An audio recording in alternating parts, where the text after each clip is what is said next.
ओम नमो जय आद्या वेद प्रतिपाद्या जय जय स्वसंवेद्या आत्मरूपा देवा तुची गणेशु सकलार्थमती प्रकाशु बोले श्री निवृत्तिदासु अवधारी गो अकार चरण उगुल उकार उदर विशाल मकार महामंडल मस्तकाकारे हे तिन्ही एकवटले तेथ शब्द ब्रह्म कवळले ते मी श्री गुरुकृपा नमिले आदि बीज आता अभिनव वाग्विलासिनी जे चातुर्यार्थ कला कामिनी ते शारदा विश्वमोहिनी नमिली.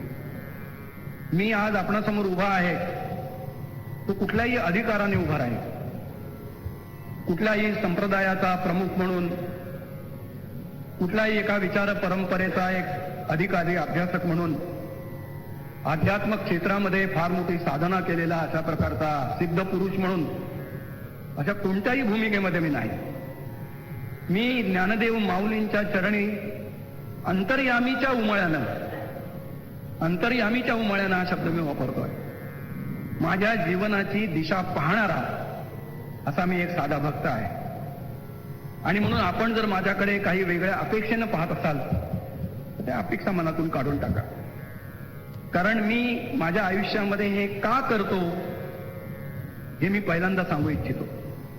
ज्ञानेश्वरीचं वाचन काय, अमृतानुभवाचं वाचन काय, हरिपाठाचं वाचन काय, चांगदेव 65चं वाचन काय, तुकारामाच्या गाथेचं वाचन काय, एकनाथी भागवतांचं वाचन काय, रामदासाच्या दासबोधाचं वाचन काय, या सगळ्या संत परंपरेने निर्माण केलेलं हे जे आध्यात्मिक वैभव आहे त्याने माझ्या जीवनामध्ये काय मला दिलं हे मला सांगावंसं वाटतं. कारण नव्या पिढीला त्याची आवश्यकता आहे. जीवन जगत असताना येणाऱ्या संकटावरती, येणाऱ्या दुःखावरती हसत खेळत अशा प्रकारचं मात करण्याची एक आतली ताकद तुम्हाला या ग्रंथातून मिळत असते हे बऱ्याच जणांच्या लक्षात येत नाही आणि म्हणून ते या सुखाला मुकतात. मी स्वतः अनुभव घेतलेला आहे. जीवनाच्या या सगळ्या अडीअडचणीतून त्याचं कोणत्याही प्रकारचं दडपण मनावरती न ठेवता, कोणत्याही प्रकारचं दुःख मनामध्ये न बाळगता या सगळ्याकडे हसतमुखानं कसं पाहावं याचं दर्शन किंवा याचं शिक्षण मला या ग्रंथातून मिळालेलं आहे. दुसरं एक अत्यंत चांगलं घडलं या ग्रंथातून. एक सतत जगत असताना एक नीतीचं, सद्गुणांचं, सदाचाराचं, सद्बोधाचं, सद्विचाराचं असं एक मनावरती, ज्याला आपण असं म्हणू की कवचकुंडल हा शब्द वापरता येईल, अशी कवचकुंडल मला याच्यातून लागली. त्यामुळे निरनिराळ्या राजकीय पदावरती, शैक्षणिक पदावरती, सामाजिक पदावरती काम करत असताना हा जो सच्चिलपणाचा धागा आहे तो कधी सुटणार नाही याची खबरदारी या ग्रंथाने घेतली, या संतांनी घेतली. आणि तिसरी गोष्ट अशी घडली की जीवन जगत असताना ते समर्थपणाने कसं जगावं, ते संपन्नतेने कसं जगावं आणि ते सुंदरतेने कसं जगावं याचं देखील दर्शन याच ग्रंथातून मी घेतलं. मी काय आज पहिल्यांदा बोलत नाही या विषयावरती. महाराष्ट्रात, गोव्यामध्ये अनेक ठिकाणी मी सारखा बोलतच असतो आणि तो बोलत असतानाचा जो आनंद आहे त्या आनंदाला कोणत्याही प्रकारची तुलना करता येणार नाही असा तो आनंद असतो. आजच्या ज्या जमान्यामध्ये आपण आहोत तो विज्ञानाच्या उत्कर्षाचा जमाना आहे. विज्ञानाने इतके चमत्कार आपल्या पुढे ठेवलेले आहेत आणि त्या चमत्कारातून आपल्याला काही सवयी लावलेल्या आहेत विज्ञानाने. आपल्याला चंगळवादाची, रंजनवादाची आणि त्यामुळे आपल्या स्वतःचाच विसर पडण्याची अशा प्रकारची काही एक परिस्थिती आपल्या अवतीभोवती आज निर्माण झाली. अशा या काळामध्ये या ग्रंथांना, या व्यक्तित्वांना काही अर्थ आहे का असा प्रश्न माझ्या मनाला पडतो. आणि म्हणून हा जो मी विषय निवडला तो विषय निवडण्यामध्ये काही दृष्टी आहे. शेवटी माणूस म्हटल्यानंतर माणसाची ओळख कशी करून द्यायची या 3 शब्दातून ती करून द्यायला हवी, पण माणसं ती विसरतात. सत्य, शिव आणि सुंदर. मानवी जीवनाला अर्थ देणारे, सामर्थ्य देणारे, सौंदर्य देणारे हे 3 घटक आहेत. आपण ज्या जगामध्ये राहतो, जो आपण म्हणून असतो, मी म्हणून असतो, तो नेमका काय आहे या सत्याचा शोध घेण्यासाठी माणसाने सदैव प्रयत्नशील राहिलं पाहिजे, ही पहिली गोष्ट. आणि त्यासाठी ईश्वराने काही साधनं दिलेली आहेत. त्यातलं एक चड्डीशी लक्षात येणारं बुद्धीचं साधन आहे. तिसरं त्यालाच मदत करणारं मनाचं साधन आहे. आणि याच्याही पलीकडे जर आपण प्रयत्न केला तर अंतःप्रज्ञेचं, ज्याला इंट्युशन इंग्रजीमध्ये वापरतात शब्द, ते इंट्युशनचं, त्या अंतःप्रज्ञेचंही साधन तुम्हाला ईश्वराने दिलेलं आहे.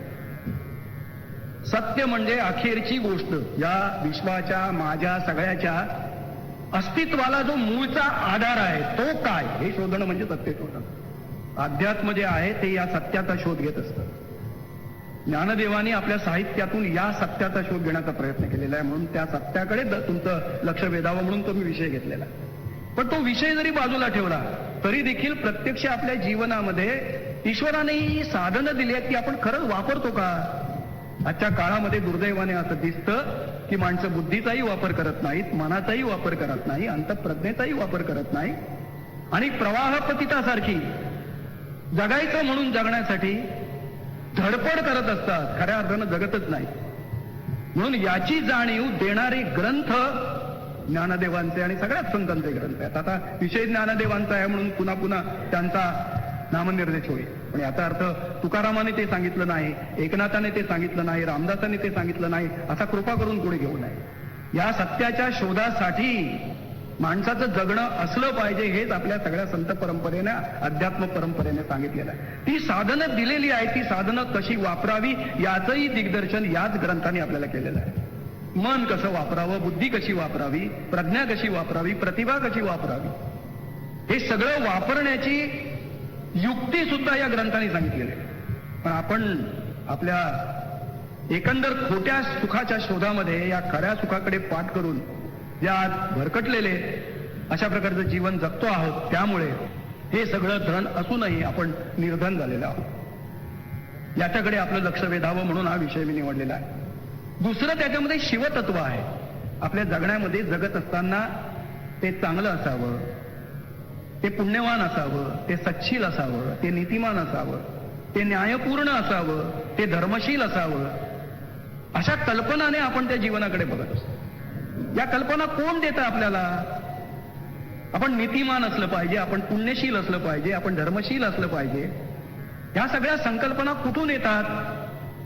या व्यक्तित्वाच्या जगण्यातून ते आपल्याला मिळत असतात. आणि हे जे शिवत्व आहे, शिवत्व शेवटी तुमच्या हृदयीच्या प्रेरणेवर अवलंबून असतं, अंतरीच्या प्रेरणेवर अवलंबून असतं. त्यामुळे अंतःकरणातली भावशक्ती ही दुसरी शक्ती ईश्वराने आपल्याला दिली आहे की या भावशक्तीच्या बळावरती या जगातल्या चांगल्या वाईटाचा, शुभाशुभाचा, मंगलाचा, पवित्र अपवित्राचा आपल्याला निश्चितपणाने, काटेकोरपणे शोध घेता आला पाहिजे. त्याचंही दिग्दर्शन या सगळ्या संतांनी केलेलं आहे. विशेषतः ज्ञानदेवानी ज्या पद्धतीनं केलेलं आहे त्याला तोडच नाही. मी तर असं म्हणेन की जगाच्या वाङ्मयात त्याला तोड नाही. त्याचं आपण दर्शन हळूहळू घेणारच आहोत. पुढच्या 2 व्याख्यानामध्ये आपण त्याचं दर्शन घेणारच आहोत. परंतु ही दुसरी गोष्ट झाली की शिवत्वाचा हा जो जीवनाला स्पर्श लागतो त्याशिवाय जीवनाला अर्थच नाही. एक वेळ कदाचित बुद्धी कमी पडली म्हणून सत्याचा शोध घेणं कदाचित अवघड होईल. सगळ्यांनाच तेवढी प्रज्ञा असणार नाही, सगळ्यांचीच अंतःप्रज्ञा जागी होणार नाही, सगळ्याचीच बुद्धी उत्कर्षाला जाणार नाही, आणि त्यामुळे सत्याचा शोध सगळ्यांना घेता येईलच असं नाही. परंतु शिवाचा शोध घेणं मात्र जीवनात आवश्यक आहे. नाहीतर काय घडतं याचे अनुभव आजच्या जीवनामध्ये आपण घेत आहोत. अशुभ काय हे दर क्षणाला आपल्या जीवनामध्ये आज आपल्याला ढळढळीतपणाने बघायला मिळते. म्हणून ज्ञानदेवानी जी प्रार्थना केली आहे पसायदानामध्ये, त्या दुरिताचे तिमिर लावो, विश्व स्वधर्म सूर्ये पाहो, जो जे वांछित तो ते लाहो, प्राणी जाता, अशी प्रार्थना केलेली आहे. हे जे दुरित भरलेलं आहे आपल्या जीवनामध्ये ते नष्ट झालं पाहिजे, ही ज्ञानदेवांची प्रार्थना आहे. हे दुरित काय आहे आपल्या भोवती आपण पाहतोच आहोत. मी आता चड्डीशी त्याचा आढावा घ्यायचा झाला तर महात्मा गांधींच्या सूक्ष्मदृष्टीतून त्यांनी मांडलेल्या 6 पापांचा उल्लेख करतो. एक आध्यात्मिक शक्ती असलेला, आध्यात्मिक दृष्टी असलेला, आध्यात्मिक चिंतन असलेला असा राष्ट्रपुरुष आहे. आता राजकीय याच्यामध्ये त्याचा आपण काय केलं हा भाग आपण बाजूला ठेवू, परंतु ऐतिहासिक दृष्टीने सत्य तपासताना ही गोष्ट मान्यच करावी लागते सगळ्या विचारवंतांना, आणि जगातल्या सगळ्या विचारवंतांनी ती मान्य केलेली आहे. आर्नोल्ड टॉयनबी नावाचा जो जगप्रसिद्ध इतिहासकार आहे त्याने असे उद्गार काढलेले आहेत की 20व्या शतकाने या जगाला जर कोणत्या महत्वाच्या 2 गोष्टी दिल्या असतील तर त्यातला एक ॲटम बॉम्ब आणि दुसरी महात्मा गांधी या अर्नोल्ड टॉयम्बीने जगाच्या संस्कृतीचा आढावा घेताना काढलेले उद्गार आहेत समारोपामध्ये. महात्मा गांधी म्हणजे अर्थात त्यांचं अहिंसेचं तत्वज्ञान, त्यांचं सत्याग्रहाचं तत्वज्ञान जगातल्या संपूर्ण राज्य पद्धतीमध्ये परिवर्तन घडवणारी एक आध्यात्मिक ताकद ज्यांनी प्रकट केली असा तो संदर्भ त्यामध्ये आहे. तर त्यांनी सांगितलेल्या 50-60 वर्षापूर्वीच्या 6 गोष्टी की जी पाप समाजाने टाळली पाहिजे, तेच कदाचित ज्ञानदेवांच्या दुरितामध्ये आज आपण पाहू शकतो. दुरिता ते तिमिर जाओ, जो पापाचा अंधकार सर्वत्र पसरलेला आहे तो कसला अंधकार आहे, फार चांगल्या पद्धतीनं ही 2 माणसं मी अशी पाहिली, एक महात्मा गांधी आणि दुसरे विनोबाजी, की ज्यांना शब्दांच्या पलीकडचं दिसत होतं. मंत्रद्रष्टी ऋषी असावा तशा पद्धतीनं ते जीवनाचे सगळे अर्थ शब्दातून पाहत होते. त्यामुळे त्यांच्या शब्दांची रचना सुद्धा एखाद्या ऋषीने सूत्र लिहावं तशा पद्धतीनं होती.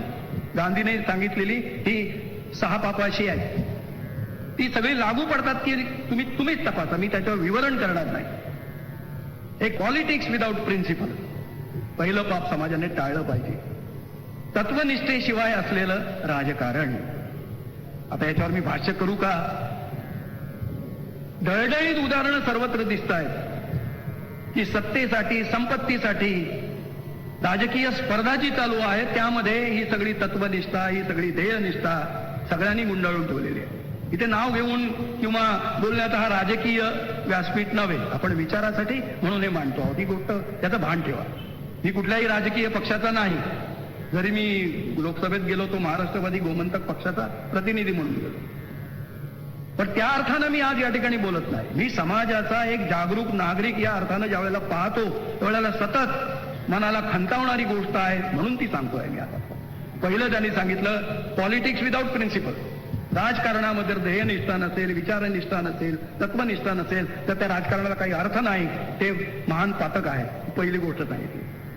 दुसरी त्यांनी आता पातकाची गोष्ट सांगितली, वेल्थ विदाउट लेबर.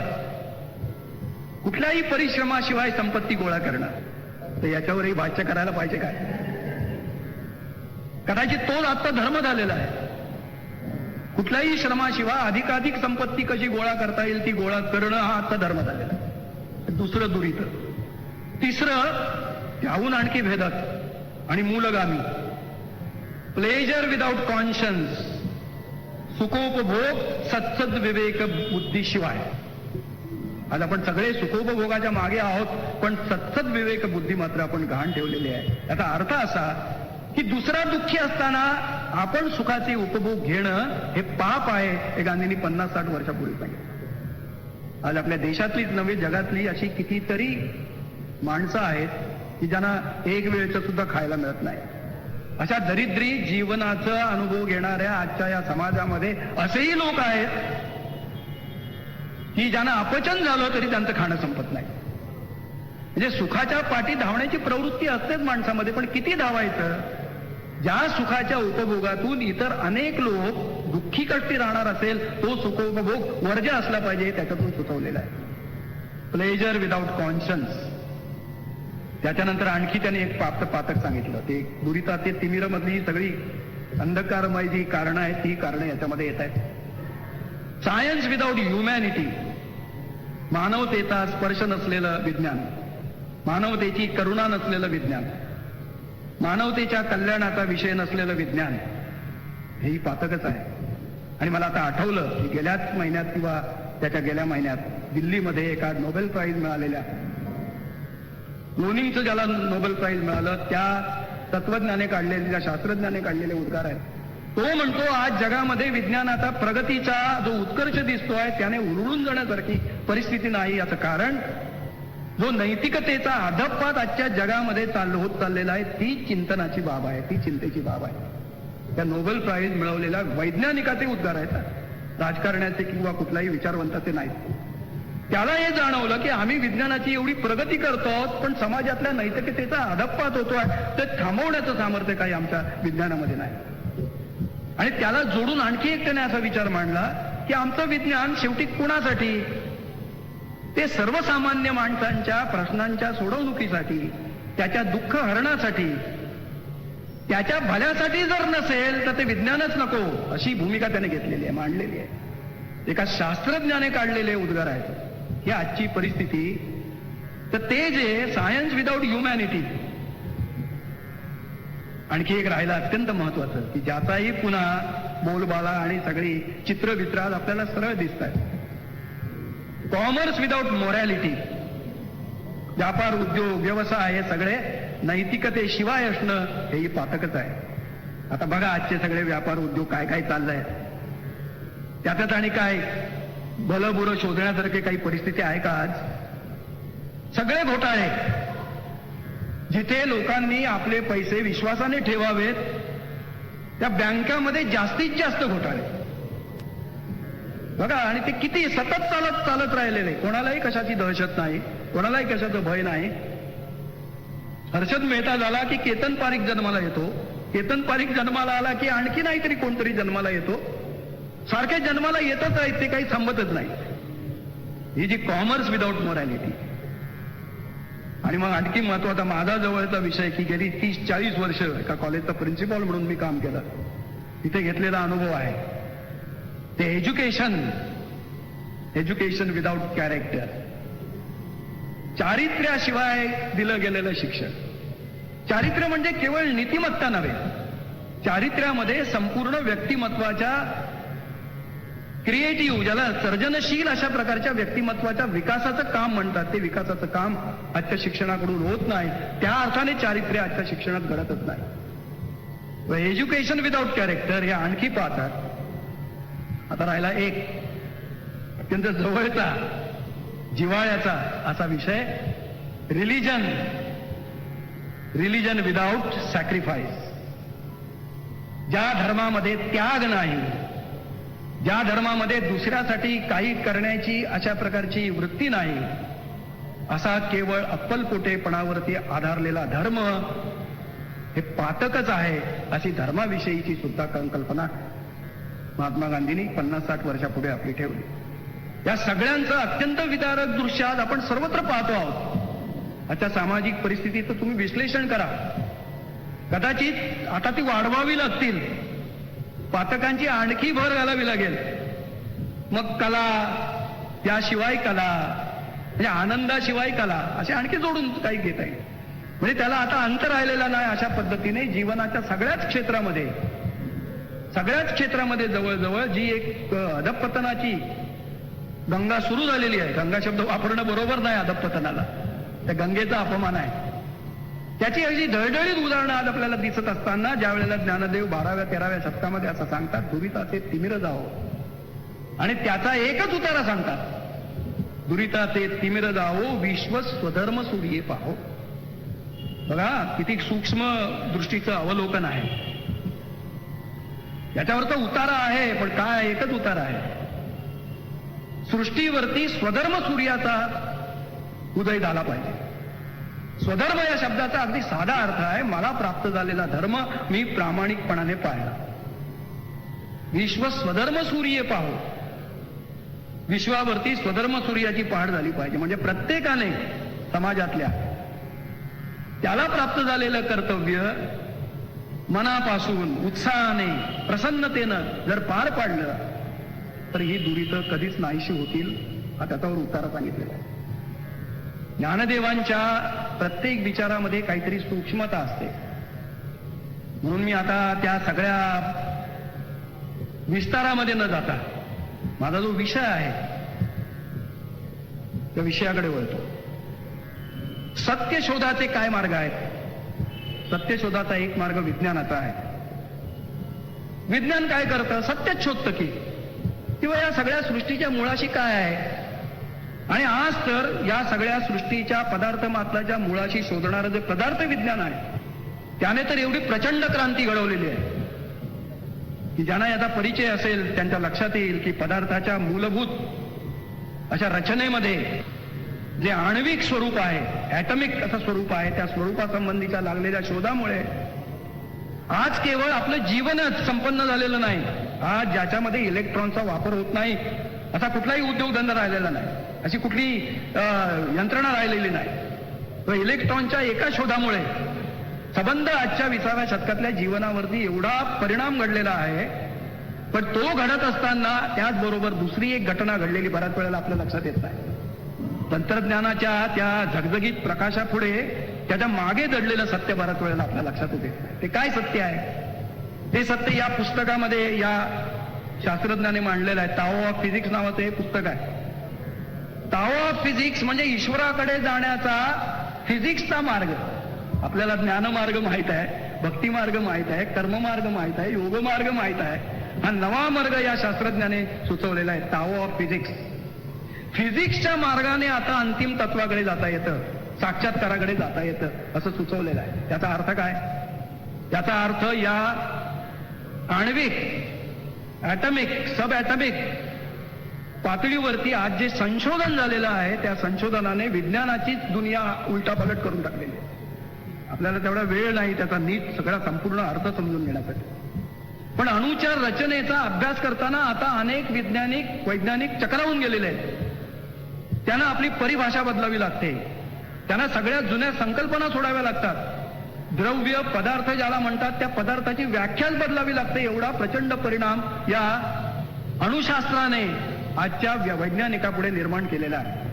आणि या टाओ ऑफ फिजिक्सचा लेख जो फ्रिट्ज ऑफ काप्रा म्हणून आहे, त्याने अभ्यास केल्यानंतर त्याने असे उद्गार काढलेले आहेत याच्यामध्ये की आता यापुढे फिजिक्सला भारतीय, जपानमधल्या, चायनामधल्या जुन्या काळच्या आध्यात्मिक परंपरेचा शोध घेतच पुढे गेला पाहिजे. माझे उद्गार नव्हे. किंबहुना ज्ञानदेवांचा मी जो उल्लेख करतो ते एवढ्यासाठी करतो की ज्ञानदेवांच्या एकंदर तत्वज्ञानामध्ये आणि जीवन दर्शनामध्ये, तत्वदर्शनामध्ये काही संकल्पना अशा आहेत की त्या विज्ञानालाही थक्क करतील. त्या मी नंतर जेवढ्या सांगता येतील तेवढा सांगण्याचा मी प्रयत्न करेन. तो वेळ पुरणार नाही मला, याची मला जाणीव आहे. परंतु हा जो लेखक आहे फ्रिट्ज ऑफ काप्रा, याने विज्ञानाचं विश्लेषण केलेलं आहे.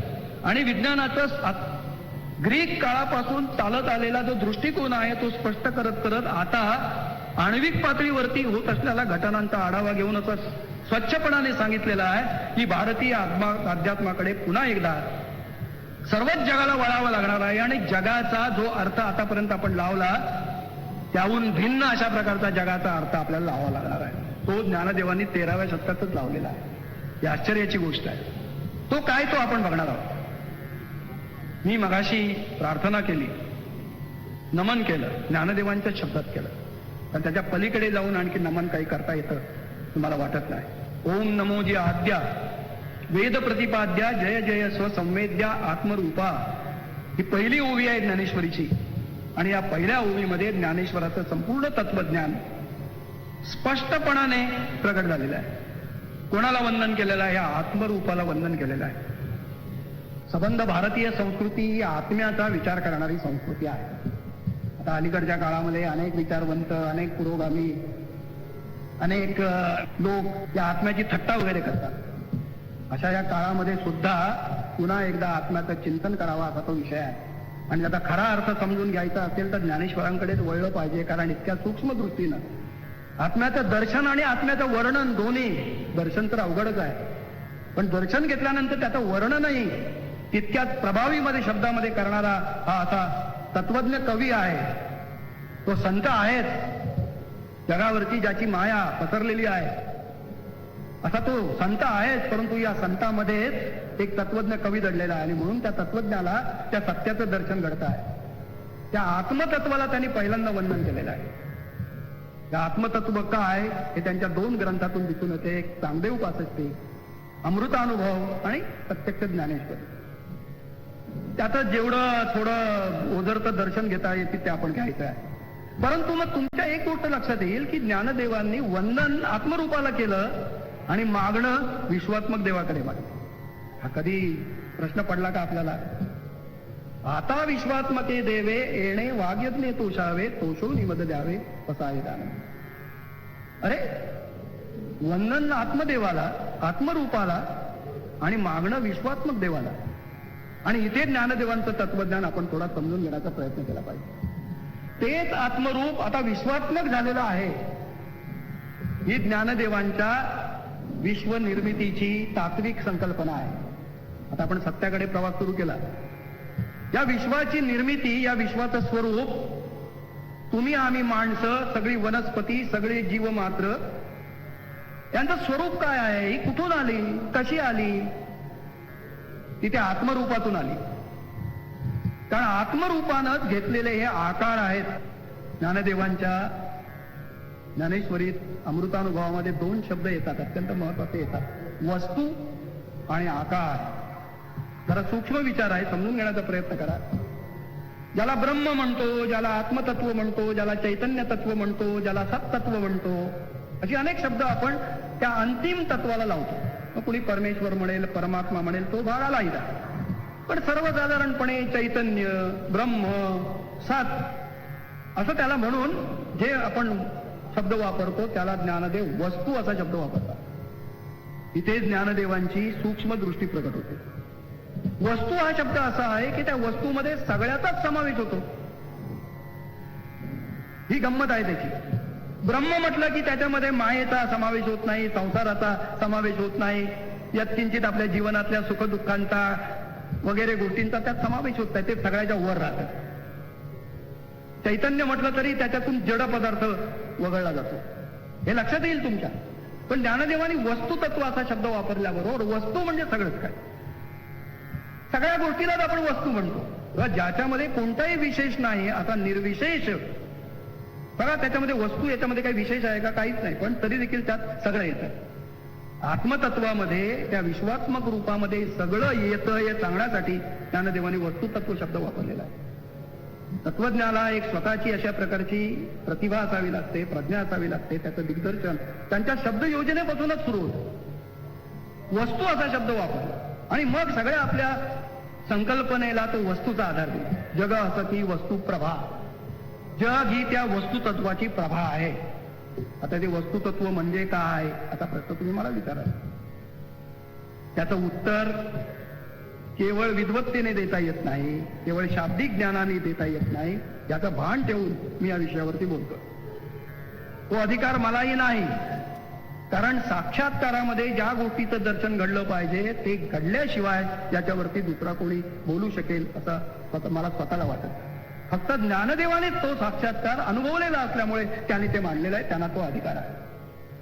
किंवा त्यांनी हे जे वस्तुतत्व, जग असं की वस्तुप्रभा, वस्तुसीच पावे शोभा आणि जात असे लाभा, वस्तुसीच एक साधी ओवी आहे.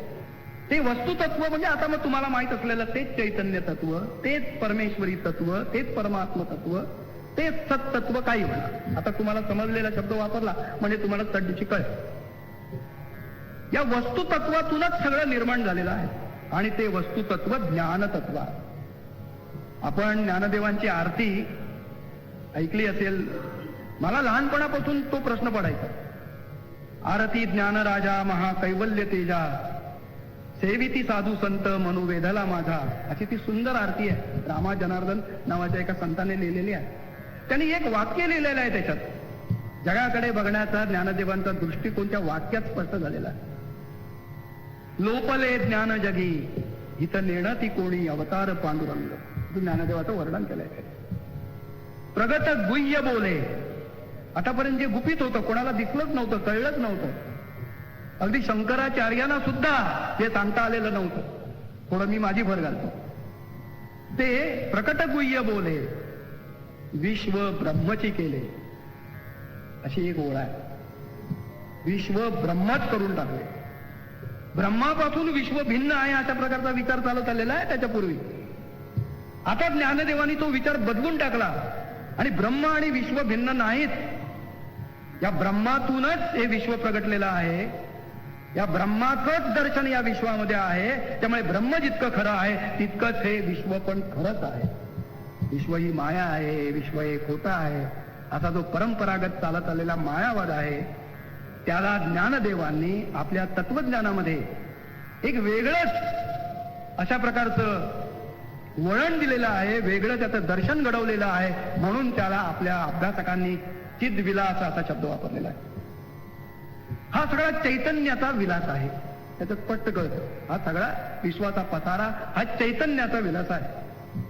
हे चैतन्य म्हणजे काय? ज्ञानदेवांच्या तत्वज्ञानाप्रमाणे हे चैतन्य म्हणजे जे मूलतत्व आहे ते ज्ञानमय आहे, ते ज्ञानाने खचून भरलेलं आहे. आता लक्षात या, एक गोष्ट लक्षात घ्यायची की आम्ही आपले वक्तृत्व करताना जरा जोर येण्यासाठी कितीही हावभाव करून बोललो ना तरी त्याचा अर्थ मनात शिरणं समरणं कठीण असतं, एवढी गोष्ट लक्षात ठेवा. हे भान ठेवूनच मी बोलतोय. पण ज्ञानाने खचून भरला आहे ते त्यांना कळलेलं आहे.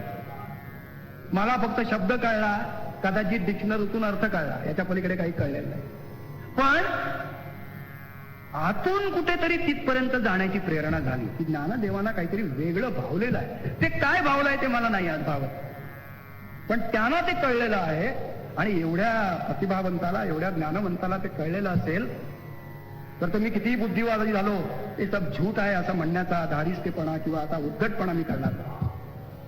या ज्ञानवंताला, या प्रतिभावंताला हे दिसलं, त्याने ते मला सांगितलं, सगळ्यांना सांगितलं, तर त्याचं मनन चिंतन करण्याची एक नम्रता माझ्यापाशी असली पाहिजे. त्या दृष्टीने त्याच्याकडे पाहावं. अहो, हे सिद्ध करून दाखवावं, ते ज्ञानाने खचून भरलं आहे, ते आम्हाला आणा, ते आत्मतत्व, ते ब्रह्मतत्व आणि ते हे ब्रह्मतत्व बरं काय असं खचून भरलंय असं दाखवा, असं काही बुद्धिवादी विचारतात. त्यांना आम्ही कसं काय उत्तर देणार? ज्ञानदेवानेच त्याला उत्तर दिलेलं आहे की त्याचं अस्तित्व हे आहेच, ते आणि सिद्ध करण्याची गरजच नाही. ज्ञानदेवांचं एक वैशिष्ट्य असं आहे की जी गोष्ट युक्तिवादाने सांगता येत नाही हे सौंदर्यामध्ये येणारच आहे. म्हणजे एक गोष्ट लक्षात ये, बोलत असताना मधले जे दोन प्रकार आहेत, शिवत्वाचे आणि सौंदर्याचे, ते त्याच्यातच लपटून येतात, ते तुमच्या लक्षात येईल. ते एकापासून असे वेग भिन्न करता येत नाहीत, वेगळे काढता येत नाही. आमच्या सोयीसाठी म्हणून आम्ही म्हटलं आज सत्य, उद्या शिव, परवा सौंदर्य, तसं ते वेगवेगळं नाही करता येत. म्हणजे जग असं की वस्तुप्रभा ही संकल्पनाच सुंदर आहे, तुमच्या लक्षात येईल. जग हा त्या वस्तुतत्वाचा प्रकाश आहे. जगाकडे बघण्याचा दृष्टिकोन बदलला. ते खोटं आहे, ती माया आहे, त्यात आता रस घेऊ नका. अर्थम अनर्थम भावय नित्यम, अर्थ आणि अनर्थच समजा, संपत्ती म्हणजे विपत्तीच समजा, असा जो कंठशोध सतत चालत आलेला होता या निराशावादातून, तो ज्ञानदेवांनी पालटून टाकलेला. अरे या जगाकडे ही कुठली तुमची दृष्टी? अरे जग इतक्या सुंदर रीतीनं त्या ईश्वराने नटवलेलं आहे, त्या नटवलेल्या त्या विश्वाचं सौंदर्य पहिल्यांदा अवलोकन करायला शिका. आणि म्हणून जग असं की वस्तुप्रभा वस्तुसीच पावे शोभा, आणि जात असे लाभा वस्तूचीच. आणि कोणाची शोभा वाढते आहे? त्या आत्मतत्वाची, त्या चैतन्य तत्वाची, त्या ब्रह्मतत्वाची शोभा तो वाढवून घेतोय. स्वतःची शोभा वाढवण्यासाठी त्याने विश्व निर्माण केलेलं आहे. आता अर्थ काय? माणसं काय, प्राणी काय, वनस्पती काय, जलधारा काय, मेघांबर काय, सगळं काय, जगामध्ये जे काही निर्माण झालं ते ईश्वरानं स्वतःचं सौंदर्य वाढवण्यासाठी निर्माण केलेलं आहे. अरे जग जर असं सुंदर असेल तर आपण कशासाठी रडत बसायचं? म्हणून त्यांनी एक सुंदर अशा उपमानातून, सुंदर अशा प्रतिमातून हे सगळं प्रगट करण्याचा प्रयत्न केला. पाणी कल्लोळाचे निमिषे, एक उदाहरण दिलं पाण्याचं. पाणी कल्लोळाची निमिषे. पाणी काय करतं? वाऱ्याची लाट आली की त्याच्यावरती तरंग उसळतात. मनासमोर एक चित्र उभं करा. पाणी कल्लोळाचे निमिषे. कल्लोळाचं निमित्त करून पाणी स्वतःलाच नटवतं. पाणी कल्लोळाचे निमिषे आपण पे वेल्लावे जैसे, ज्ञानदेवांचे शब्द आहेत. अरे स्वतःलाच नटवतं पाणी. काय सुंदर कल्पना आहे बघा. पाणी आपल्या लहरींनी स्वतःचं सौंदर्य वाढवतं, तसं या सगळ्या निर्मितीने त्या परमात्म्याने स्वतःचं सौंदर्य वाढवलेलं आहे. बघा, जगाच्या एकंदर दर्शनाकडे बघण्याचा आपला दृष्टिकोनच बदलून जातो. हे सत्तत्व त्यांना कसं पाहिलं ते आपण नंतर बघू, पण त्यांना दिसतंय ते असं दिसतंय. पाणी कल्लोळाचे निमिषे आपण पे वेल्लावे जैसे, वस्तू वस्तूवरी खेळोय तैसे सुखेला आहे. तशी वस्तू म्हणजे तसं ते आत्मतत्व, तसं ते चैतन्य तत्व, तसं ते ब्रह्मतत्व या विश्वरूपानं प्रगट होताना जणू काय स्वतःवरती या लहरींचा, तरंगांचा सुंदर अशा प्रकारचा साथ चढवतो. थांबत नाही तिथे. ऐक्याचे मुदल न ढळे. ज्ञानदेव कुठल्या जीवन क्षेत्रातली उपमा घेतील काही सांगता येत नाही. सर्वगामी अशा प्रकारची प्रतिभा आहे. आता इथलं उदाहरण काय? ऐक्याचे मुदल. आता मुद्दल म्हणजे काय? हा बँकेतला व्यवहार आहे. ऐक्याचे मुद्दल न ढळे. या जगाची जी एकात्मता आहे, त्या ब्रह्मतत्वाची जी एकात्मता आहे, तिला ढळ न लावता, असा त्याचा अर्थ आहे. तो पाण्याच्या एकात्मतेला ढळ न लावता ऐक्याचे मुद्दल न ढळे. अगदी बँक मधलीच आहे बरं का. पैसे ठेवल्यानंतर त्याच्यावर व्याज मिळतं, हीच संकल्पना आहे बरं का. मुद्दल ठेवलं की त्याच्यावर व्याज मिळतं. तसं जलाच्या त्या ऐक्याला भंग न येता, म्हणजे ऐक्याचं मुद्दल न ढळता, मुद्दलाला हात कोणी लावत नाही, हल्ली लावतात, ते सोडून देऊ, पण त्या जलाच्या ऐक्याला बाधा देऊ न देता ऐक्याचे मुद्दल न ढळे, वरी साजिरेपणाचा लाभू मिळे. हा लाभ, हा इंटरेस्ट, वर सौंदर्याचा लाभ मिळतो, इंटरेस्ट मिळतो सौंदर्याचा. मग स्वतरंगाची मुकुळे तुरंबुका पाणी, असा जर लाभ मिळत असेल, सौंदर्याचा जर लाभ मिळत असेल, तर पाण्याने स्वतःवरती तरंगाची फुलं का माळून येऊ नयेत. काय सुरेख कल्पना आहे बरं. पाणी स्वतःचं ऐक्य भंगू न देता स्वतःचं सौंदर्य वाढवण्यासाठी लहरींचा अशा पद्धतीने साथ चढवून घेतात. तसं या विश्वाच्या रूपानं त्या आत्मतत्वानं स्वतःवरती साथ चढवलेला आहे. ऐक्याचे मुदल न ढळे, वरी साजिरेपणाचा लाभू, अगदी इंटरेस्ट तोच अर्थ आहे त्याचा. वरी साजिरेपणाचा लाभू मिळे, तरी स्वतरंगाची मुकुळे, मुकुळे म्हणजे कमळ पुष्प, तरंगाची कमळ पुष्प, तुरंबुका पाणी, पाण्याने का स्वतःवरती मळवून घेऊ नये. तसं या विश्वाच्या निर्मितीमध्ये त्या आत्मतत्वाला प्रचंड अशा प्रकारचा आनंद झालेला आहे. ही विश्वनिर्मितीची संकल्पना ज्ञानदेवांनी कशा पद्धतीने मांडलेली आहे, जे ज्ञानतत्व आहे. आता व्यवहाराकडे येऊया. हे थोडं जरा आकाशात तरंगल्यासारखं वाटत होतं, नाही म्हटलं तरी ते आकलनाच्या पलीकडचं असतं. मग ज्ञानदेव ज्या वेळेला असं हे ज्ञानतत्व, हे सगळ्या ज्ञानाचं स्फुल्लिंग, हे सगळे ज्ञानाचे विलास असं म्हणतात, त्यावेळेला एक प्रश्न स्वतःला विचारा, या जगातला सगळा व्यवहार कशात चालतो? आपलं जगणं नेमकं काय आहे? आणि मग तुमच्या लक्षात येईल आपलं सगळं जगणं ज्ञानात्मकच असतं. तुमचं हाताचं ऐकणं, माझं बोलणं, आपलं राहणं, वागणं, जाणं, येणं, हे सगळं आपल्या जाणीवेच्याच विविध आकारातून घडत असतं की नाही, तुम्ही मला सांगा. मग कुणी उभं राहून सांगावं नाही, हे आमच्या जाणीवेत नसतं, या बाहेर आम्ही जगत असतो. सगळा जगातला व्यवहार हा ज्ञानात्मकच आहे. आणि हा सगळा जगाचा व्यवहार ज्ञानात्मक असल्यामुळे त्याचं मूळ ज्ञानच असलं पाहिजे, असा साक्षात्काराचा प्रत्यय ज्ञानदेवाने घेतलेला आहे. या सगळ्याचं मूळ ज्ञानच आहे. कशातून निर्माण झालंय? ज्ञानातूनच निर्माण झालं. म्हणून अज्ञानातून हे निर्माण झालं असं जी शंकराचार्याची मायावादी संकल्पना आहे, की ब्रह्माचं अज्ञान, ब्रह्मासंबंधीची अविद्या, याच्यातून या विश्वाचा भास होतो. विश्व नाहीच हो. ब्रह्माचं तुम्हाला ज्ञान नाही आणि म्हणून त्या अज्ञानाचा लेप तुमच्या मनावरती असतो, म्हणून हे विश्व तुम्हाला दिसायला लागतं, अशी नकारात्मक भूमिका शंकराचार्यांच्या मायावादामध्ये आहे. नेमकी त्याच्या उलट भूमिका ज्ञानदेवाने इथे घेतलेली आहे. अहो, एवढे या ज्ञानाचे अज्ञान म्हणणे की होते. ज्ञानदेवाने अमृतानुभवामध्ये प्रश्न विचारलाय, अरे केवढा ज्ञानाचा प्रपंच या जगामध्ये उभा राहिलाय की नाही बघा. अहो, सगळं शरीर बघा, आपलं शरीरातली सगळी रचना ज्ञानाचा उत्कृष्ट अशा प्रकारचा नमुना आहे. कोणी निर्माण केलं? शरीरातली रक्तविसरणाची, श्वासोच्छ्वासाची, सगळ्या पेशींची, सर्व प्रकारची रचना जर तुम्ही पाहिली, थक्क करून टाकणारी आहे. कोणी केली? ती कोणी केली सोडून देऊ, ती आपल्या याच्यामध्ये ती परमात्म्याने केली, ती आत्म्याने केली, ती चैतन्य तत्वाने केली. त्याला मग परा प्रकृती असा शब्द वापरलेला आहे आपल्या तत्वज्ञानाला. परा आणि अपरा असे दोन प्रकृतीचे भाग आहेत. अपरा म्हणजे कनिष्ठ दर्जाची, जी पंचमहाभूतातून, म्हणजे ज्याला आजच्या भाषेत बोलायचं तर केमिस्ट्रीमधून जी आपली शरीर रचना, विश्वाची सगळी रचना तयार होते, ती अपरा सृष्टी. अगदी आजच्या विज्ञानाच्या भाषेत बोलता येतं बरं का, अध्यात्म नाही असं नाही. तो अपरा जी प्रकृती आहे त्याच्यातून पृथ्वी, आप, तेज, वायू, आकाश या केमिस्ट्रीत मधल्या वेगळे नावं असलेल्या तत्वातूनच सगळं विश्व, माझं शरीर निर्माण झालेलं आहे. पण या जडतत्वातून निर्माण झालेल्या या सगळ्या रचनेमध्ये प्राणतत्व कुठून येतं? त्याचं उत्तर अजून विज्ञानाने सुद्धा दिलेलं नाही. आणि विज्ञान आता विचार करायला लागलाय बरं का, की यामधलं जे प्राणतत्व आहे ते कुठून येतं. आणि म्हणून विज्ञानाला आज प्रश्न असा पडलेला आहे की, आणि विज्ञान तिथे येत आहे हळूहळू. कुठे येत आहे? की या जगाच्या सगळ्या नियमामध्ये शेवटी कुठेतरी एकता असली पाहिजे. आणि आता सगळ्यात मोठा आजच्या काळातला आधार म्हणजे आईन्स्टाईन आहे. हे सांगितलं तर धक्का बसू देऊ नका. आईन्स्टाईनच्या आयुष्यातलं हे स्वप्न अपुरं राहिलं. जगामधले जे जे या निसर्गाचं चलन करणारे नियम आहेत, ते सगळे नियम भारतीय तत्वज्ञानानुसार कुठेतरी एकत्र पोचत असलेच पाहिजे असा विचार करून त्याने ग्रँड युनिफिकेशन थिअरी नावाचा विचार सुरू केलेला होता. हा विज्ञानातला विचार आहे. Grand unification theory of natural laws. निसर्गातले जेवढे नियम आहेत ते महत्वाचे 4 नियम आहेत, मला माहीत असतील. एक गुरुत्वाकर्षणाचा नियम आहे की ज्याच्यावरती कुशाग्र बुद्धीनं न्यूटनने पहिल्यांदा सिद्धांत मांडले आणि ते कधी खोटे ठरलेले नाहीत. आईन्स्टाईनने नंतर ते खोटे ठरवले. हा भाग गुरुत्वाकर्षणाचा नियम, त्याच्यावरती सृष्टीतल्या सगळ्या तुमच्या आमच्या सकट या सगळ्या ग्रहमाले सकट सगळ्यांच्या भ्रमणाचा प्रपंच उभा राहिलेला आहे. हा पहिला नियम गुरुत्वाकर्षणाचा. दुसरा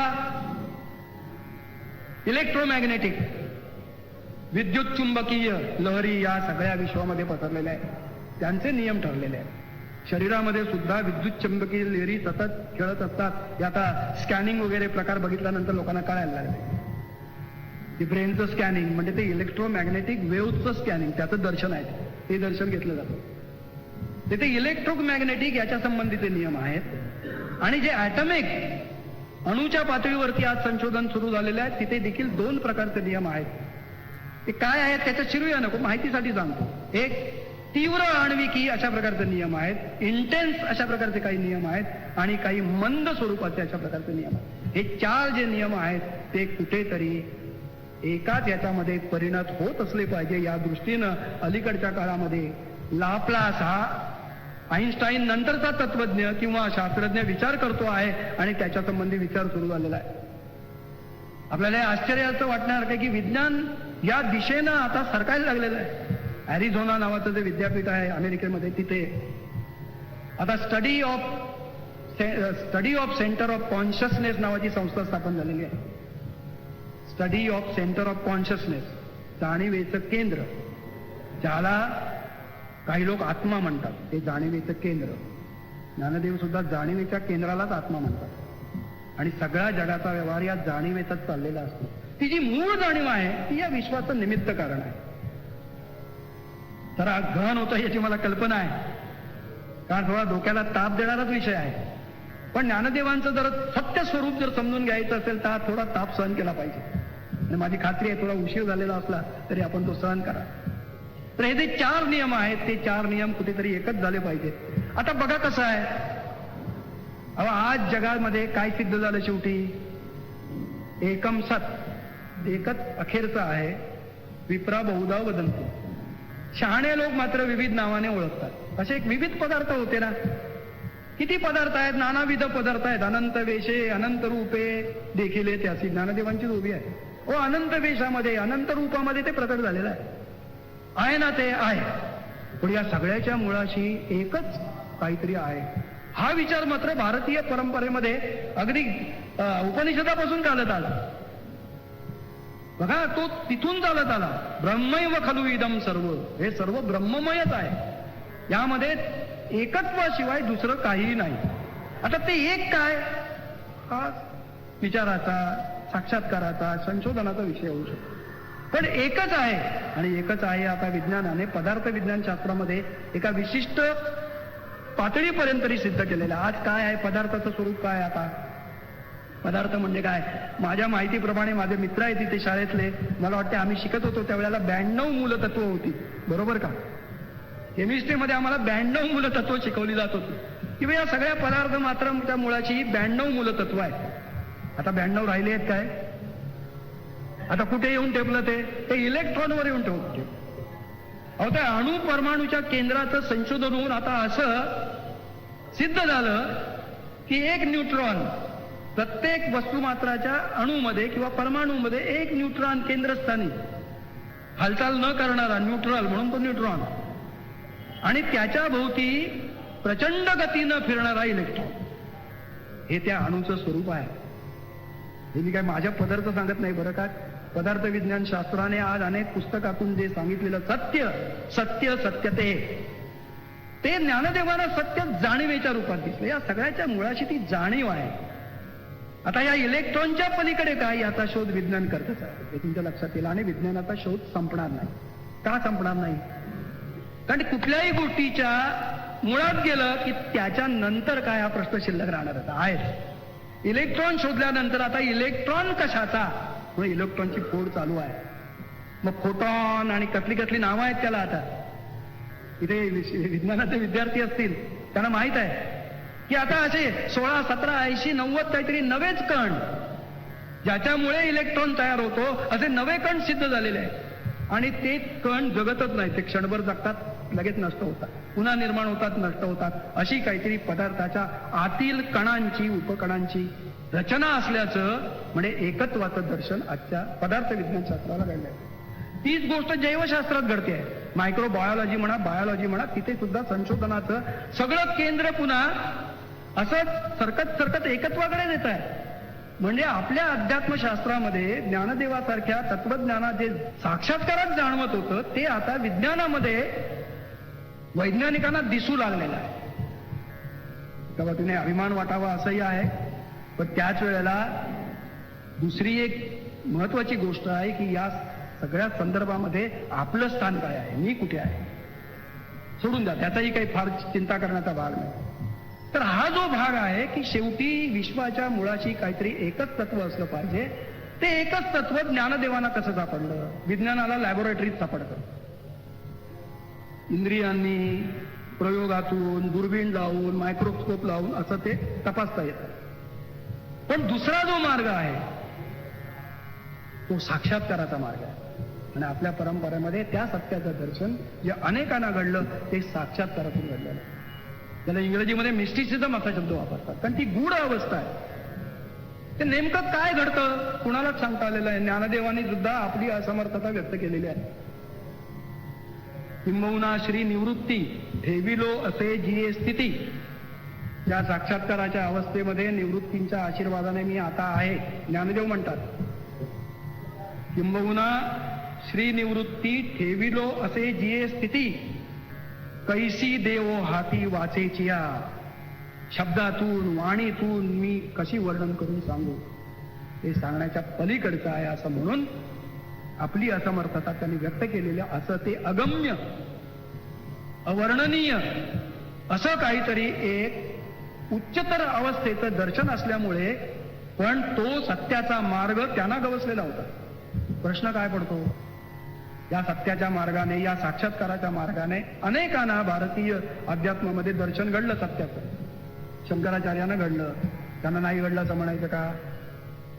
मध्वाचार्यांना घडलं, रामानुजाचार्यांना घडलं, अलीकडच्या काळात रमण महर्षींना घडलं, रामकृष्णांना घडलं, विवेकानंदांना घडलं. म्हणजे काळ बदलला तरी ते घडतच आहे. इतकंच नव्हे तर पाश्चात्य देशामधल्या संतांना आणि तत्वज्ञानाही घडलं. तिथल्या ऑगस्टिनला घडलं, तिथल्या जीसस क्राइस्टला घडलं, मोहम्मदाला घडलं, तिथल्या त्या सुसोला घडलं, जर्मनीतल्या त्या बोमेला घडलं. अशी नावं आज अध्यात्मशास्त्राच्या इतिहासामध्ये कोरलेली आहेत की ज्यांना या साक्षात्कारामधून या सत्याचं दर्शन घडलं. ते आपल्याकडे मराठीमध्ये रामभाऊ रानडे हे नाव जर आपण ऐकलं असेल, गुरुदेव रानडे, प्रज्ञेचा पुरुष आणि साधनेतली देखील ताकद असलेला पुरुष, त्याने याच्यावर खूप ग्रंथ लिहिलेला आहे. त्यामध्ये मिस्टिसिझम इन महाराष्ट्र या नावाचं एक पुस्तक लिहिलेलं आहे. त्या मिस्टिसिझम इन महाराष्ट्र या पुस्तकामध्ये जगातल्या अध्यात्मवादामध्ये ज्यांना ज्यांना साक्षात्कार झाला त्यांची नामावळी दिलेली. नुसती नामावळी दिलेली नाही का, नामावळी देता येईल, पण ती देत असताना ऑगस्टिनला झालेला साक्षात्कार आणि ज्ञानदेवांना झालेला साक्षात्कार आणि त्याच्यातून झालेलं शाब्दिक प्रगटीकरण याची तुलना केलेली आहे. नुसता वाचण्यासारखं आहे. त्या सत्यासंबंधी ज्ञानेश्वर काय म्हणतात, त्या सत्यासंबंधी ऑगस्टिन काय म्हणतो, त्या सत्यासंबंधी बोमे काय म्हणतो, त्या संबंधी सुसो काय म्हणतो. आणि सुसो आणि तुकाराम किती जवळ येतात. बोमे आणि रामदास, तो आमचा इग्नाशियस लॉयला नावाचा संत, तो आणि रामदास किती जवळ येतात याची फार मोठी मार्मिक तुलना केलेली आहे. म्हणजे हे हवेतलं नाहीये सांगण्यासाठी मी तुम्हाला सांगतो. आणि त्यांनी असं म्हटलंय की ज्या अर्थी जगातल्या सगळ्या संतांना, तत्वज्ञांना हा एकच अनुभव येतो, त्या अर्थी तो खरा असला पाहिजे, ते युनिव्हर्सल ट्रुथ म्हणून स्वीकारलंच गेलं पाहिजे असा आग्रहपूर्वक आपला अभिप्राय रानडाने आपल्या पुस्तकामध्ये नमूद केलेला आहे. नावं देऊन, उदाहरणं देऊन, म्हणजे नुसतं वरवरचं शाब्दिक चर्चा म्हणून नाही. असे ग्रंथ आहेत की ज्या ग्रंथामध्ये अशी तुलना करून जगामधल्या अनेक लोकांना आलेला हा जो साक्षात्काराचा अनुभव सत्य आहे, म्हणून साक्षात्कार ही अवस्था सत्य असल्याबद्दल कुणी संशय बाळगण्याचं काही कारण नाही. साक्षात्कार आम्हाला दाखवावं असं जर कोणी बुद्धिवादी विचारला, त्याला कसं दाखवणार? काही गोष्टी नाहीच दाखवता येत. कारण त्या साधं जीवनातला कुठलाही सुखानुभव, कुठलाही साक्षात्काराचा अनुभव सोडूनच द्या. साखर तोंडात टाकल्यानंतर मला ती गोड लागली, हा मला जो गोड आल्याचा अनुभव आहे तो मी तुम्हाला कसा समजावून सांगायचा? 2 तास व्याख्यान दिलं समजा मी, साखर मला गोड लागली, तर तुम्हाला कळणार आहे का? मला गोड लागली म्हणजे काय कधीही कळणार नाही. कुठलाही अनुभव शब्दामधून व्यक्त करताच येत नाही, ही साधी गोष्ट आहे. आणि सुखानुभव तर अजिबातच नाही. संगीत ऐकलं, चित्र पाहिलं, सतार ऐकली, शहनाई ऐकली, ते जे भावतं मनाला ते शब्दातून व्यक्त करता येतं का? बघा, नाही व्यक्त करता येत. ती देखील साक्षात्काराचीच अवस्था असते. हे आपल्या बऱ्याच वेळेला लक्षात येत नाही. संगीत हे त्यातल्या त्यात साक्षात्काराला जवळ जातं. म्हणजे मी विचार करताना माझ्या लक्षात येतं की संगीत ऐकताना ज्या पद्धतीने मनाची एकाग्रता होते ना, तसं चित्र पाहताना, चांगलं स्वादिष्ट जेवण जेवताना तरी होते काय? व जेवताना माझी ब्रह्मानंदी टाळी लागली असं कोण म्हणतो काय? अगदी 5 स्टार हॉटेलमध्ये गेलो आणि काय होत्या जेवणाने माझी ब्रह्मानंदी टाळी लागली असा अनुभव येतो काय?